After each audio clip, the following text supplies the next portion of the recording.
NTV time, जनता की बात जनता के साथ।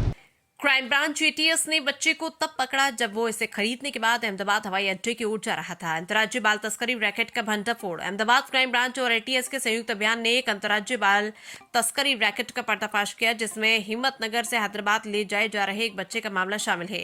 क्राइम ब्रांच और एटीएस के संयुक्त अभियान में अहमदाबाद हवाई अड्डे के पास एक कार से 15 दिन के एक नवजात शिशु को बचाया गया। एक महिला सहित 3 लोगों ने हिम्मतनगर से इस शिशु को 3,60,000 रुपए में खरीदा था। ये गिरोह बच्चों की तस्करी करता था और उन्हें गुजरात, तेलंगाना और उत्तर प्रदेश राज्यों में बेचता था।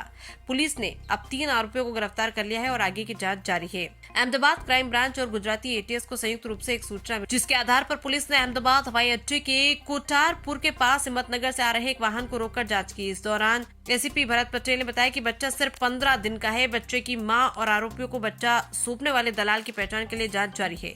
वंदना और रोशन पहले भी हैदराबाद में बाल तस्करी के मामले में पकड़े गए थे। जमानत पर रिहा होने के बाद दोनों ने फिर से ये धंधा शुरू कर दिया। नवजात शिशु सिर्फ साबरकांठा और बनासकांठा इलाके में ही मिलते हैं। मुन्नू उर्फ यूनुस ने इस बच्चे को 60,000 रुपए में खरीदा था। बच्चे की देखभाल की जा रही थी। गिरफ्तार आरोपियों को बच्चे को हैदराबाद पहुंचाना था। 3 अलग अलग टीमें इस मामले में काम कर रही है। हैदराबाद पुलिस ने इससे पहले वंदना और रोशन से 3 बच्चे बरामद किए थे, जिनमें से एक बच्चा अहमदाबाद का था। अहमदाबाद से चिराग सोनी की रिपोर्ट।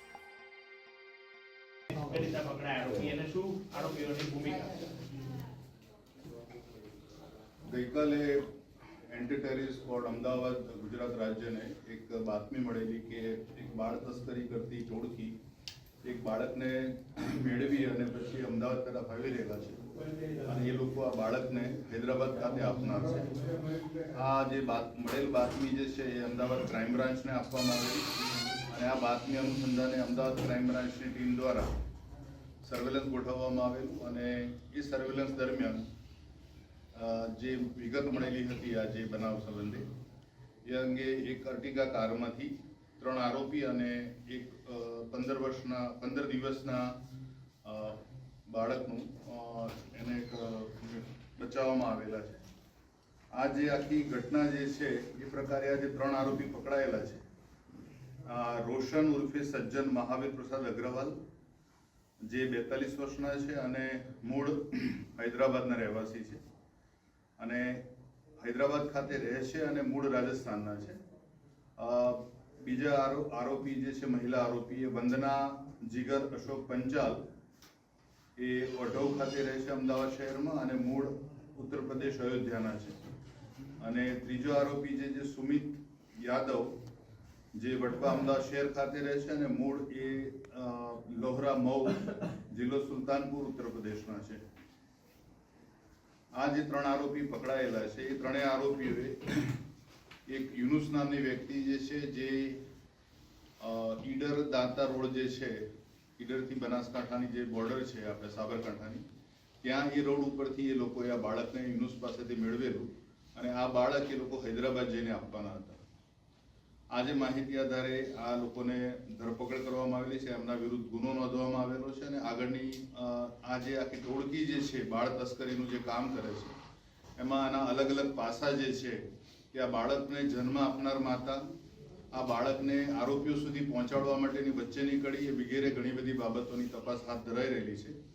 આ જે હાલ જે પકડાયેલા છે આરોપી 3 એ પૈકી વંદના અને રોશન અગાઉ હૈદરાબાદ ખાતે એટલે ગયા વર્ષે 2025માં બાળકોની તસ્કરીના કેસમાં હૈદરાબાદ પોલીસ દ્વારા પકડવામાં આવેલા હતા અને એ બંનેને જેલમાં એકબીજાથી પરિચિત થયેલો અને ત્યારબાદ એમણે જામીન પર છૂટ્યા બાદ આ ફરીથી આ એમની ગેરકાયદેસરની પ્રવૃત્તિ એમણે શરૂ કરેલી।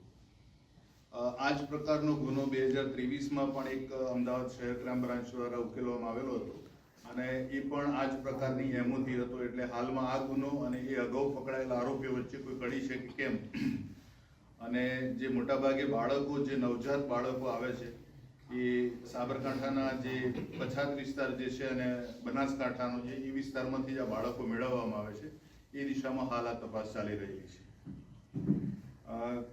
આ જે પણ અલગ અલગ જે તપાસના પહેલું છે એ પ્રમાણે અલગ અલગ ટીમો હાલ ક્રાઇમ બ્રાન્ચની આ ગુનાની તપાસના કામે લાગેલી છે અને ટૂંક સમયમાં આ ગુનામાં સંડોવાયેલા અન્ય આરોપીની પણ ધરપકડ થવામાં આવનાર છે।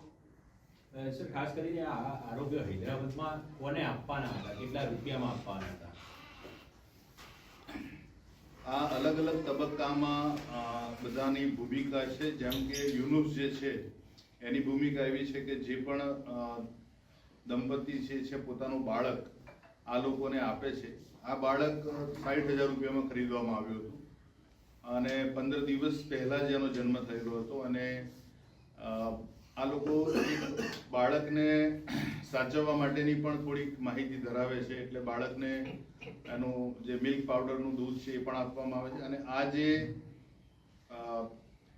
યુનુસ વાળું જે આખો એપિસોડ છે એટલે કે બનાસકાંઠા સાબરકાંઠાનો જે વિસ્તાર છે એની બંને જિલ્લાની હદમાંથી મોટા ભાગે જે ઘટનાઓ બને છે, અગાઉ પણ નોંધાયેલી ઘટનામાં જે બાળક મળી આવ્યું હતું એ પણ ત્યાંથી જ લાવવામાં આવ્યું હતું. એટલે એક યુનુસ વાળી ભૂમિકા અને ત્યાંના જે આખું એક ગ્રુપ છે એની એક અલગ તપાસ છે. ત્યારબાદ આ જે બાળક મેળવી અને હાલના આરોપી જે પકડાયેલા છે એ 3 આરોપીઓનું કામ એટલું છે કે એમણે આ બાળકને લઈને હૈદરાબાદ ખાતે આપવાનું છે. અને હૈદરાબાદ ખાતે ત્રીજો તબક્કો શરૂ થાય છે કે જ્યાંથી બાળક રિસીવ કરી અને બાળક આગળ જે તે જગ્યાએ એને વેચવામાં આવે છે. એટલે આ પ્રકારે 3 તબક્કામાં અલગ અલગ નીડ ટુ નો બેઝિસ ઉપર આ કામગીરી હાથ ધરાઈ રહેલી છે એમના દ્વારા. અને આ ગેરકાયદેસરની પ્રવૃત્તિમાં હજુ બીજા ઘણા બધા લોકો સંડોવાયેલા હોવાનું શક્યતા રહેલી છે. એટલે 3 ટીમો આ પ્રકારે અલગ અલગ પહેલું પર કામ કરી રહી છે. ત્રણ તબક્કામાં આખું રેકેટ ચાલે છે. બાળકોની ખરીદીમાં બે 3 નો ઇન્વોલ્વ છે કે ખાલી મૂકવા જવામાં, અને ત્યાં બીજ કઈ ગેમ સક્રિય હશે?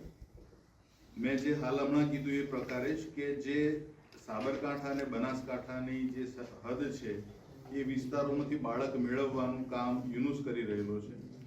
અગાઉના કેસની સિમિલારિટી જોઈએ તો એ કેસમાં પણ આ જ પ્રકારે એ જ વિસ્તારમાંથી બાળક મેળવવામાં આવેલું હતું. એ બાળક અમદાવાદ ખાતે લાવવામાં આવેલું અને અમદાવાદથી હૈદરાબાદ જતી વખતે પકડાયેલું હતું. આ જ પ્રકારે આ એમઓમાં હાલ જે અત્યારે બાળક આપણે એને બચાવ્યું છે એ બાળક પણ ત્યાંથી જ લાવવામાં આવેલું છે.